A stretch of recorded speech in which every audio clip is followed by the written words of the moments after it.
On our main perimeter wall, we have backyard boxes. These are 100% cedar, naturally rot resistant. They come partially assembled and include all of the hardware that you need to put them together. You can purchase the 15 through 33 foot sizes on our website. And if you would like a custom quote for a 42, you can email us for some pricing on that. Our center bed, we've utilized a galvanized metal design. So we've utilized 2x4 Douglas fir framing for the frame, and then the galvanized roofing material for the walls of the bed. Over on the west side, we have utilized our standard raised bed plans. This gives a nice sleek look, made of Douglas fir. We're going to be putting a top cap on the top of these and that galvanized center bed just to make them a little bit more usable. And because these are Douglas fir, we have lined them with a vapor barrier because Douglas fir is not naturally rot resistant. Let's talk a little bit about the soil that we chose for this greenhouse. So these raised beds are filled in a more traditional style. We've utilized mulch as the very base layer just so that we can have some good drainage.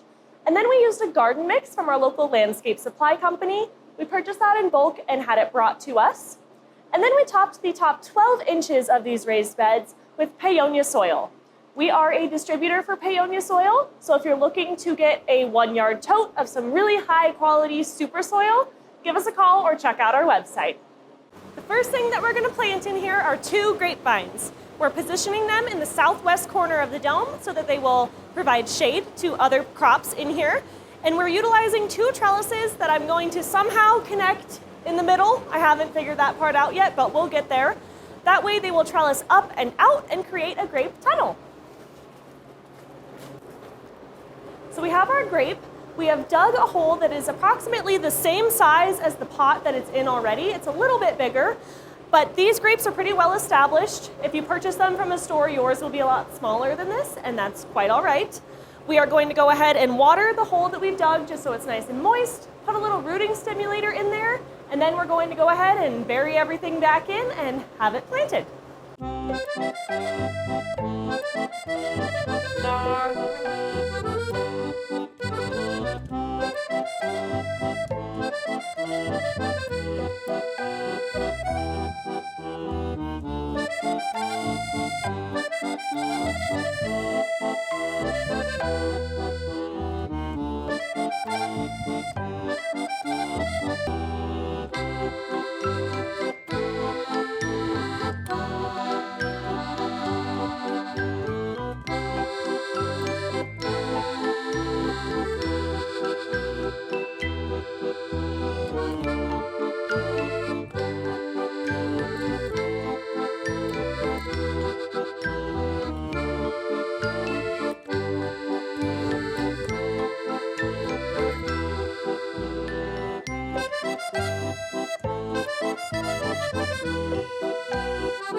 Next plant going in this growing dome is a rosemary bush. We are positioning this on the far east side, close to ventilation, as well as our above ground pond.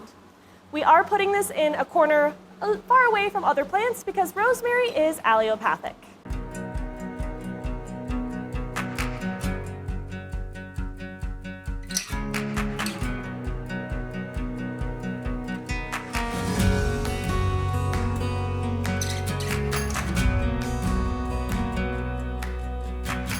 We're back. Day 2. We're checking in on our grapes. They seem to be doing grape. And over here, we're going to check on our rosemary. Also doing good. I am going to let this guy acclimate a little bit, and then we will give him a good haircut in a week or so. So stay tuned for that. The other thing that we're going to do today is to thoroughly soak the raised beds. This is something we'll be doing for the next week until we get things a little bit more thoroughly planted in here. But we want to make sure that our soil is moist all the way through and that we keep the soil moist so that we can keep the beneficial fungi and bacteria alive in the soil.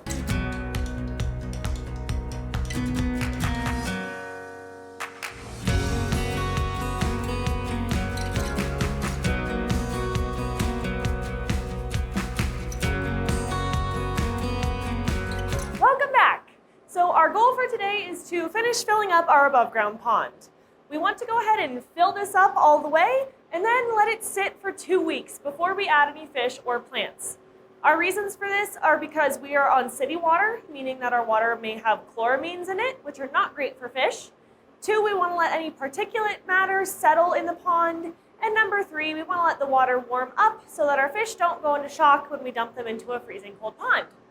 Because we can't add any surface coverage with plants for 2 weeks, we're going to use a tarp to help us cover 70% of the pond surface so that we can avoid algae buildup.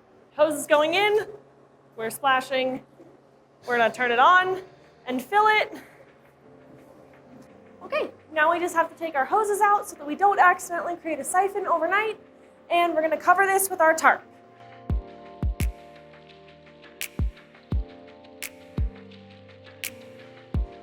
The plan today is to get some seeds started. So we're going to be using 2 different types of seed starting trays just to see if we have more success with one or the other. One thing that you guys will learn throughout this process is that I don't necessarily do things by the book. We have tons of resources on our website, from where to plant certain plants, to what kind of soils they like, to how to amend your soils, to how to manage pests, all kinds of information. And it's all great resources for you to use. But I'm here to show you that you don't have to follow everything to a T. You don't have to be perfect. You don't have to do everything the right way to be successful. Riddle me this. I can sow seeds directly in these raised garden beds, and I'll have a great germination rate. It'll grow just fine. But if I want to sow my seeds in these plastic trays to get them started before I transplant them, I'm supposed to use a special seed starting mix. I don't do that. I just use the soil that the seeds are going to end up in my seed starting tray. So here we go. If this doesn't work, I'll eat my words, but I'm pretty sure we're going to have great success.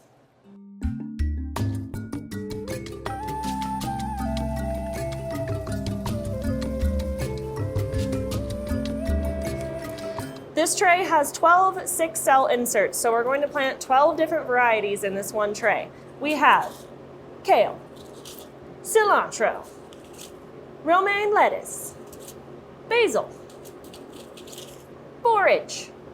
For the bees, we have cherry tomatoes, eggplant, brandywine tomatoes, jalapenos, Swiss chard, lemon cucumbers, and pickling cucumbers. Step 1 is label some plant tags. Next, we are consulting the back of our seed packet to see how deep we need to sow the seeds. Now we take our seeds and we sow them.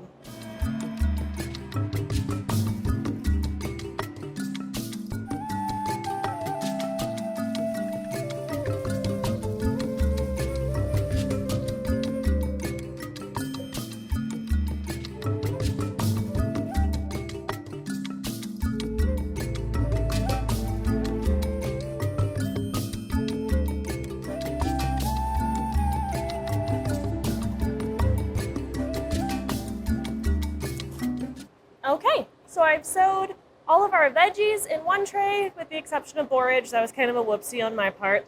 And then we have all of our flowers in a second tray. We are going to place these by our pond in the shade of the Reflectix just so they're not getting baked by the sun. And we're just going to let them do their thing for a few days and see what happens. We will be bottom watering these as well as misting the surface until we see germination. I'm now going to repeat the same process in our other experimental seed tray so we can compare and see what happens. So I've positioned our trays back in the east corner by our above ground pond, using the misting setting on my hose just to get everything nice and moist. And we'll let these guys do their thing. And while I have my hose out, I'm going to go ahead and deep water all of the garden beds again just to make sure that we keep the soil nice and moist. I decided that I should go ahead and prepare these beds first. So I'm going to add 4 bags of mushroom compost into this raised bed, mix it all in really nice and good, and then dig 3 holes that are about the size of each root ball.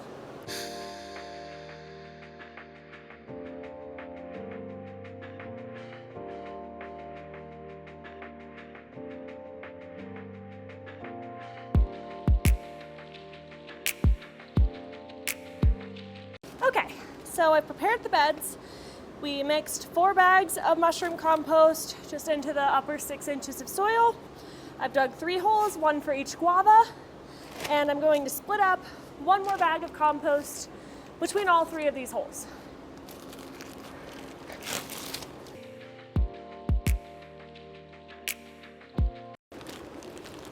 Okay, I lied. I only used half a bag. All right, this would be a little bit more ideal if I had some shade to work in, but I don't, so I'm working with what we got. So I've sprayed down our plant pretty thoroughly with the hose. You can see I've removed as much of the soil from the root ball as I possibly could. I started off with my fingers and then I used the hose to spray out the rest. Now I'm going to use my 91% isopropyl alcohol and I'm going to spray the branches, the stem of the tree, as well as the leaves, underside, top, all around. If I could get it to spray, that would be fabulous. There we go.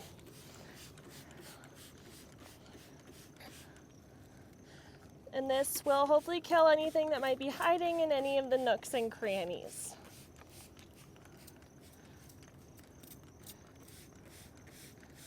I'm not going to let this sit on the tree for too long because we are outside and this guy's already going through enough today. So I'm going to spray it, let it sit for just a few minutes, and then we're going to rinse it off.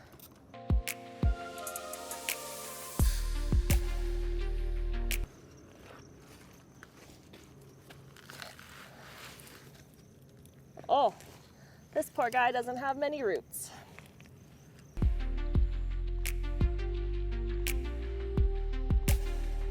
All right, before I bury these guys, I'm gonna water them in with a little rooting hormone, just because they've been through a lot today. I have 1 capful of the rooting hormone in this 2-gallon watering can, so you don't need a lot.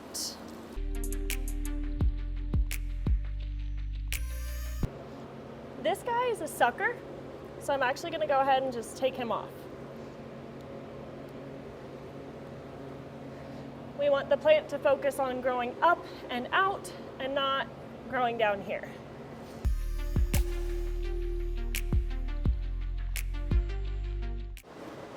Next up, we're gonna dig a hole for our avocado tree. Yes, I only have 1 avocado right now, which I know is not ideal, but we don't know if it's an A or a B avocado, so once it flowers, we'll be able to tell what sex it is so that we can get a secondary tree so that we can make fruit. But we're gonna dig a hole twice as big as the pot that it's currently in. I'm going to fill it with a mixture of 1/3 perlite, 1/3 bark, and 1/3 of sand. That's the other thing. Avocados like sandy, loamy, well-draining soil. So I'm choosing a central location for the avocado so he has as much vertical space as we can give him. And I'm also leaving enough room so that when we do get him a friend, we have space for the other one as well. All right, now I'm gonna go get all my ingredients and I'll be right back. Okay, when you're working with perlite, make sure that you wear a mask. It gets really dusty and you don't wanna be breathing that in. I'm gonna dump this in the hole and we're gonna head outside so that we can let the dust settle and we'll get the avocado prepped to plant in here. So I'm just gonna spray what is this called? Trunk. I'm gonna spray the trunk of the tree as well as the undersides of all the leaves. I do see some evidence of mealybugs and maybe some powdery mildew. So that's where the rubbing alcohol is gonna come in.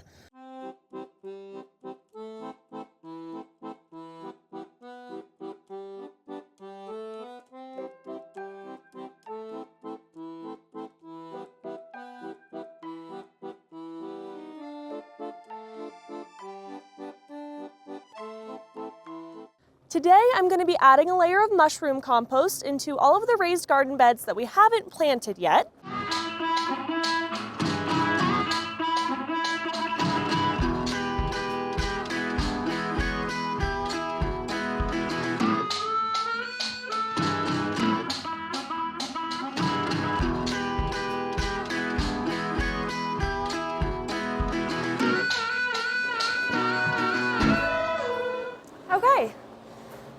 gotten all of our bags in here, so I am going to cut them open and spread them out.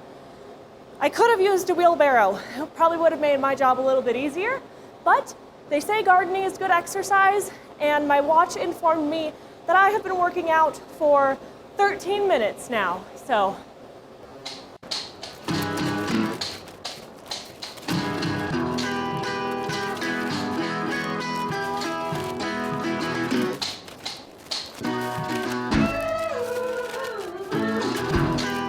Get all that beneficial bacteria from the soil into your fingers for your dental health.